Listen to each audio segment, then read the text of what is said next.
concédé parce que bah dit que relation à pasteur dans ba dibile ba pesa mbongo et ça soit dîme et ça soit offrande. Mais comment est-ce que vous allez ce ba benaro benga bino na yeko informer bino tala lo côté na bino simbité na yeko informer bino ce ba bengio oye ba koloba ayo ba koloba nini parce que yeza pasteur mbongo batinde la yeza ba dîme nani ayo ba koloba nini sus. Pourquoi ça se dit parce que ça dit dîme relation ça dîme na église. Donc le côté mo simbité. Maintenant bato bazo d'esprit faible bazo me mettre dans l'émotion. Les gens qui n'aiment pas les pasteurs, ils profitent de ça. Nous, on n'a pas d'accord dans la pasteur. Mais ce garçon-là, tu vois qu'il incarne l'enseignement, il doit incarner leadership. Madame, ce qu'on au sengi pardon, dans le couteau au salana, tout ça, on a TikTok.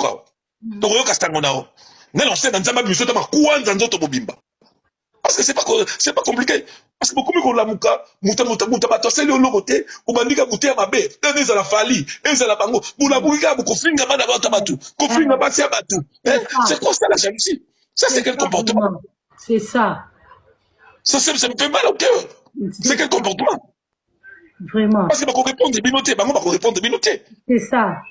Donc le côté simbité le côté wa no sali et simbité o ba yebisinga ke ba saisir ba bien ba zo zelaye policier azo instruire dossier naï a bengi yo pour un renseignement avec nos bêtes peut savoir information il y a mutu musus mais voilà d'anthologie parce que ça fuite d'information pourquoi comme c'est la pasteur on n'a pas kimi naï la fraude fiscale oui lorsque tu ne déclares pas on déclarer ba revenu na hoté et c'est la fraude mais et le but c'est que ça pas ba foot ça va pénalité et le but c'est pas au kangayo bon il y a du sangai bon ce que ça dit fraude fiscale pourquoi vous condamnez le pasteur ou ceux qui sont ignorants, soit avec ignorants.